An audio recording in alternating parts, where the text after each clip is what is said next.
back to Weems Motor Co. We've been in Texas for 2 days, and Michael's a little tired.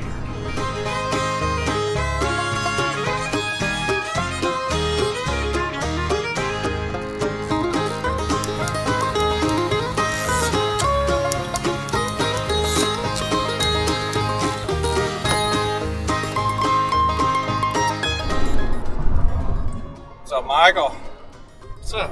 what did you like about Louisiana? What did I like about Louisiana? It was really short going through. It's like 3 hours. Yeah, that's short. It's not too short. Nah.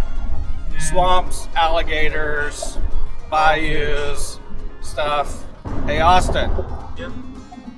what is the biggest state in America? Texas. You got that right.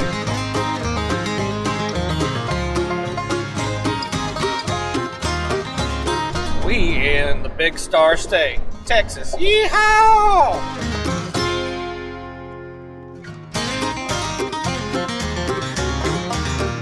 Alright, so made it to San Antonio. My good friend Chamberlain. If you guys don't follow him, check out his YouTube channel, LoneStar.48, right? Does some super cool stuff. The most amazing thing that he does is the coffee business. I love coffee. My brother loves coffee. You obviously I really love coffee. loves coffee. So talk to us about really quick the coffee company you're doing, man. So yeah, it's called Resurgence Coffee. Really, we wanted to expand people's experience with coffee and not just give, regular coffee to people, but to give quality coffee at a good price. And then like the experience of what coffee tastes like, but with that, being able to serve our community and people in our community, things of that nature. The guy's got it on, so definitely go check out his YouTube channel, but more importantly, check out the coffee stuff. Where can they find the coffee stuff at? It's at resurgencecoffeesa.com. Resurgence Coffee SA for San Antonio. SanAntonio.com. Check it out. Any rides cool motorcycle.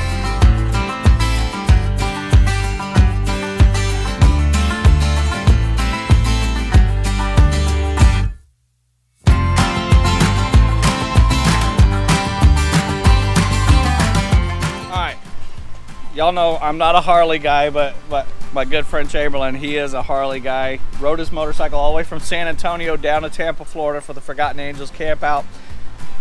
Has this amazing Sportster. So the paint job on that it's what?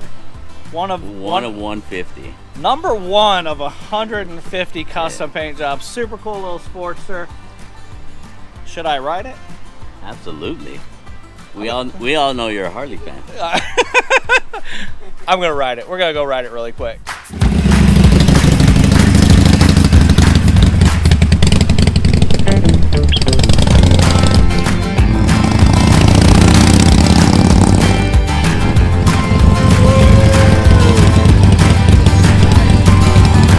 Nice.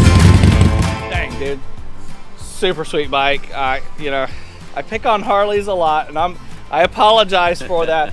But I love that little Sportster. It fits me just right, like the way the bars are, the way it rides. Not a fan of forward controls, but with this bike, it definitely works. So, man, thank you so much for the hospitality, letting us hang out this morning as we check out his bikes. Yeah, cool. Thanks for coming by. I got some coffee for the road, you guys. We're gonna get wired on the road here. Heck yeah. Can I just eat the beans? You can use it like dip. Just put it in.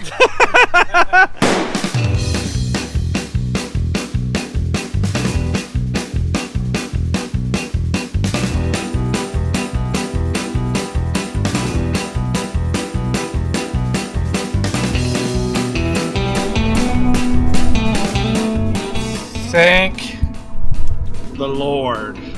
We've been in Texas for 2 days. 2 days, guys. It's a long drive. It's tiresome. Tiresome.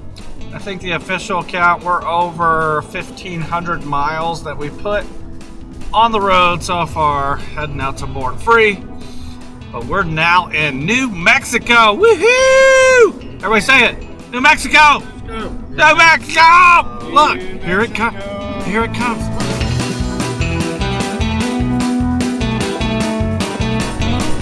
The land of enchantment. So the plan is we're gonna get off the road, get some steak, and get some rest for the night and recharge for the rest of the journey to California. You guys stick around and check it out. All right, so when you want an adventure, you look at a map and you find a place called the Adobe Deli in the middle of nowhere. I'm telling you, this place has got to be amazing. I'm gonna have a steak. All of the Weems guys are gonna have steaks, eat some dinner, get our bellies filled, and then we're gonna call it a night and get some rest. But man, just the expanse of this place. Look at that. Woo! We are nowhere. Nowhere.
So as we come in, we're greeted by the gentleman by the name of Paul. He tells us that this place is severely haunted and says that there's some sort of portal in the restaurant.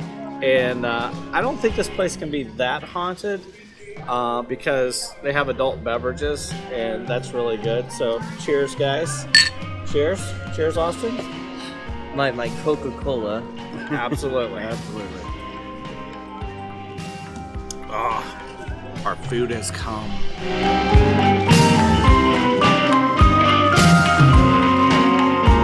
Steak's still en route, but we got our appetizers. So they say the French onion soup here is like on point. So let's check it out.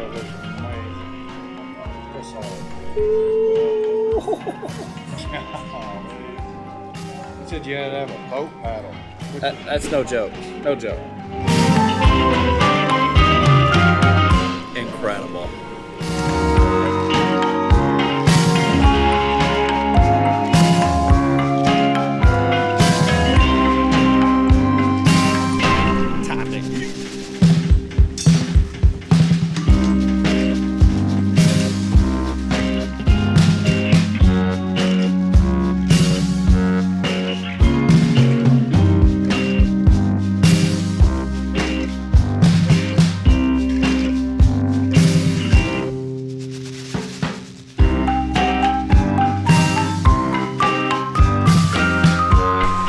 All right, guys, so this is Paul. We talked about him a minute ago.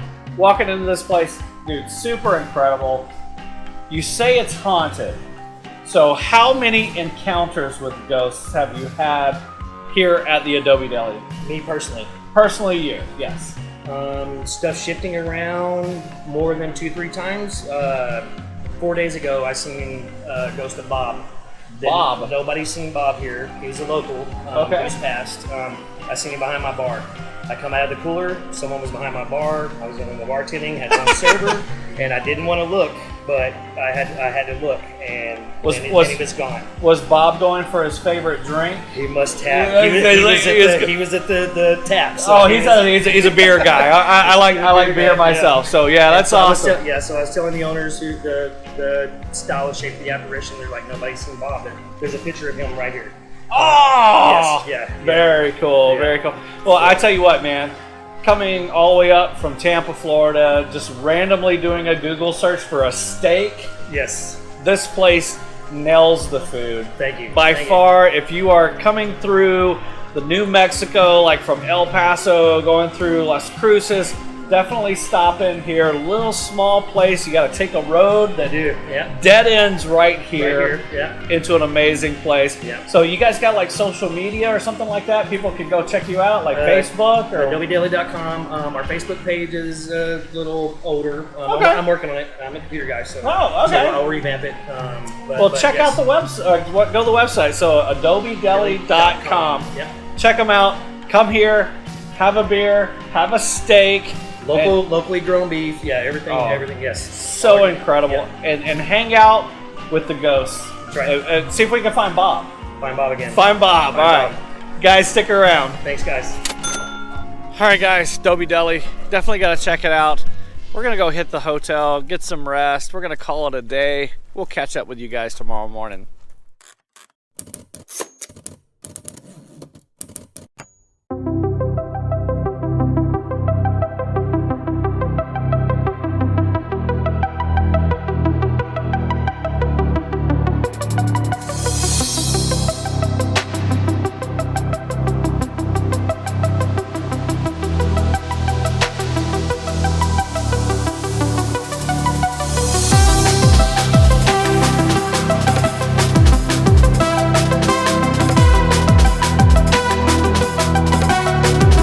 For about the last, 200 miles, we've been seeing this sign that says, "The Thing.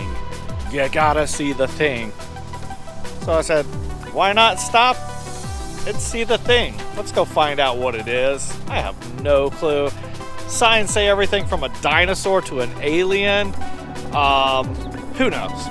Let's go find out.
So, what are your feelings on the thing? It's just a museum. It's just a museum. It's kind of clickbait. Kind of, yeah. Most likely clickbait. I mean, there was something weird there at the end. What would you say that is at the end? I'll leave that to a surprise for anyone that wants to go out to Arizona. There you go. If you want to know what the thing is, you have to see it for yourself. Make the decision. Is it real? Is it not? But I tell you what is real. the amount of miles we're fixing to lay down and get our butts to California. Woo! Yeah, buddy. I'm gonna lay down some miles right now, get to California, because I have an aching in my heart, just like Led Zeppelin said. We'll see you there.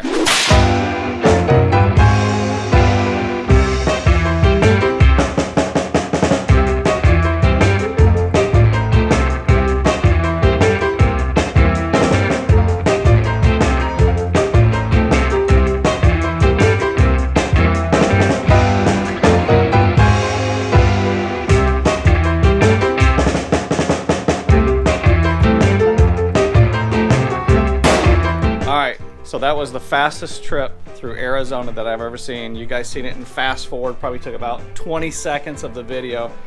Show up here in the LA area, up in Pasadena, and I find my buddy Jeb here. You guys seen him last year at Born Free. He's having problems with the Triumph, and I'm gonna help.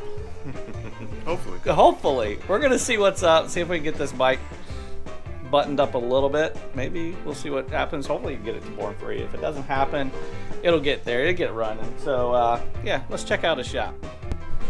All right, so we did some work on the Triumph. We got the engine pretty much buttoned up. Got to do some ignition timing, but I think we got Jeb in a good place. Better place for sure. But in a better place. That's the good news. So as we wrap up here and head over to LAX to pick up Bree, he said, let's go upstairs, check out the cool spot. So you are part of the Moonshiners Motorcycle Club. Yes. And how long have they been around? 34.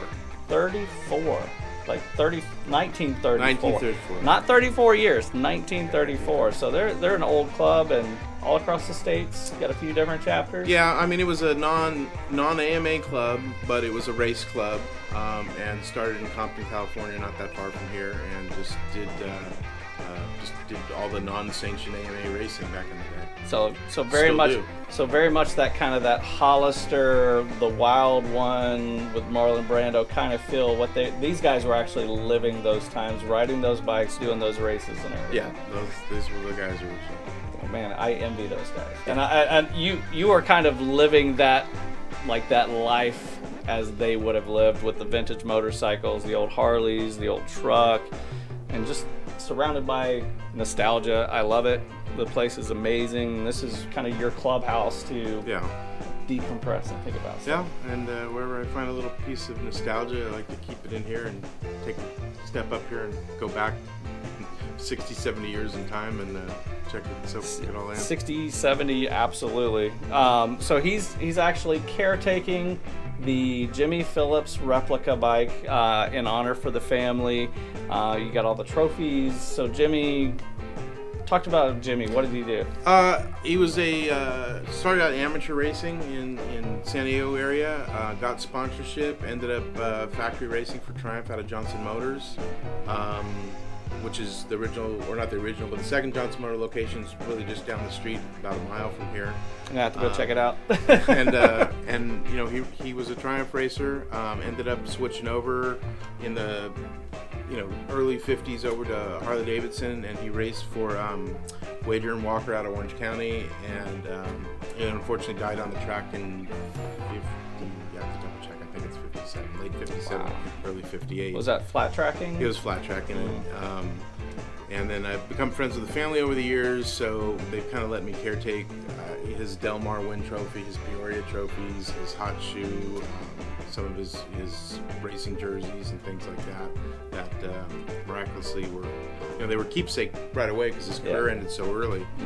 So they remain in good shape. But even for such a short history on the track, the guy did some amazing stuff. I mean, like, to those wins that he did at his age with his experience and being that much time on the track, it's just mind-boggling to see him come through like that. 100%. I mean, almost everybody knows who Ed Kretz is, and Ed Kretz Jr. and Jimmy was their contemporary, and they would trade first places back and forth.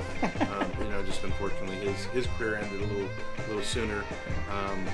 But the wins he had, his Peoria wins, he won the 45 and the 80-inch class, and like nobody had ever done that. Both of them. And it's only cool for people like you to be able to keep those memories, that history, that lineage alive by, you know, going to these shows, setting up the bike, bringing out the jerseys, bringing out the trophies, and letting people see, you know, where we came from, because we're still flat tracking. But I like the most about it is the guys like you who are riding around on these old bikes and keeping that history on the track. And that's really, you know, what I want to do is keep these old motorcycles going. So, Jeb, I appreciate it, buddy. Thank you so much. Thanks for stopping by. I really appreciate it. Yeah, not a problem.